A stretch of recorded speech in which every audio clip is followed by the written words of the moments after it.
सरकार का आर्थिक रूप से तो दिवालियापन है ही निकला हुआ, लेकिन मैं कह सकता हूं कि मानसिक रूप से भी एक तरह का दिवालियापन ही है। ऐसे फैसले लेने का इनको एक जुनून चढ़ा है जिसके कारण कंट्रोवर्सीज होती हैं, क्योंकि फैसले बिना सोचे समझे लिए जाते हैं। और अभी जो इनने फैसला लिया है, इनने सरकार की दो स्कीमें, सुखाश्रय और दूसरी सुख शिक्षा योजना, इन दोनों योजनाओं को जो बजटेड स्कीम्स हैं उनके लिए सरकारी जो मंदिर हैं, जो ट्रस्ट हैं, जो सरकार के नियंत्रण में है, उससे पैसे लेने की बात की है। और जबकि हमारी बात अगर कर रहे हैं वो, मैं बड़ा स्पष्ट करना चाह रहा हूँ, हमारी बात कर रहे हैं, हमने सरकार की स्कीमों को चलाने के लिए पैसा नहीं लिया वहाँ मंदिर से।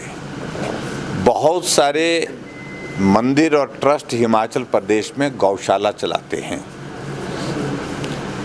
और कुछ जगह गौशालाएं एनजीओ चलाती हैं। जब मैं मुख्यमंत्री बना तो मेरी कैबिनेट का पहला फैसला था कि हम कोशिश करेंगे जिस गाय को हम माँ बोलते हैं उसको आश्रय मिल सके। 6000 गाय उस वक्त जो है हिमाचल प्रदेश में 2017 में गौसदन में थी और गौ सेंचुरी में थी। जब मैंने हिमाचल प्रदेश सरकार छोड़ी तो 6000 नहीं 22,000 से भी ज़्यादा गाय जो है हमने सड़कों से उठा करके सुरक्षित गौसदन में, गौ सेंचुरी में पहुंचाई। और अगर हमने इस बात को लेकर के अगर गाय की सेवा के लिए अगर बात कही तो वो सनातन से जुड़ी हुई बात है। और एक तरफ कांग्रेस के नेता जो है सनातन का विरोध करते हैं, महाकुंभ जाने से परहेज करते हैं, जाते हैं तो टिप्पणियां करते हैं। मुझे मालूम नहीं हिमाचल के कुछ नेता कैसे चले गए, उनको भी पूछा होगा कि क्यों गए, लेकिन मैं इतना ज़रूर कहना चाह रहा हूँ कि सनातन का विरोध करने के साथ साथ में मंदिर से ही सरकार की योजनाओं के लिए पैसे ले रहे हैं, सरकार की योजनाओं के लिए, यानी कि सरकार की बजटेड स्कीम्स के लिए।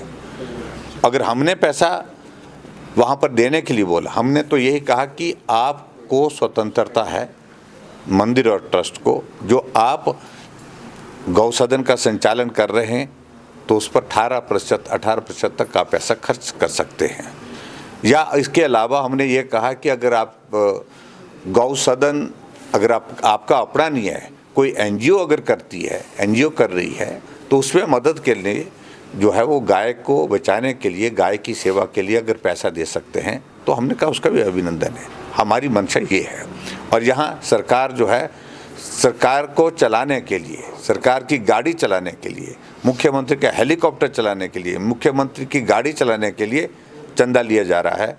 और जो स्कीमों का जिक्र किया है तो बातें छोड़िए, पैसा किस बात के लिए लिया जा रहा है मैं अभी ज़्यादा कुछ नहीं कहना चाहता हूँ। हिमाचल प्रदेश के जो मंदिरों में जो लगभग 500 करोड़ रुपए का के लगभग पैसा है, और लगभग अगर संपत्ति की अगर बात कहें तो 6000 करोड़ के लगभग जो मंदिर ट्रस्ट जो हमारे सरकारी नियंत्रण में है वो उस पर नज़र है। और मैंने पिछले बजट सत्र में ही क्या दिया, जो धर्मशाला विंटर सेशन हुआ उसमें कहा था, उस वक्त जो है उप मुख्यमंत्री जी ने कहा कि कोई हाथ नहीं लगा सकता।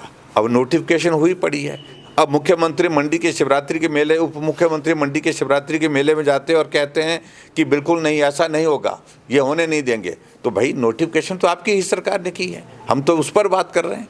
तो इसलिए कोई जो कांग्रेस के नेता जो आजकल सरकार चला रहे हैं वो उनकी बातों का कोई अर्थ नहीं, कोई मतलब नहीं है, क्योंकि सरकार चलाने की एक आदत बन गई है बिना सोचे समझे फैसले करने, जिसके कारण जगनसाई हो रही है। सर, सरकार की वर्तमान स्थिति को लेकर बतौर नेता प्रतिपक्ष क्या कहेंगे? भगवान भरोसे है। अच्छा सर, लास्ट सवाल, बीजेपी को प्रदेश अध्यक्ष कब तक मिल जाएगा? जल्दी मिलेगा, बहुत जल्दी मिलेगा।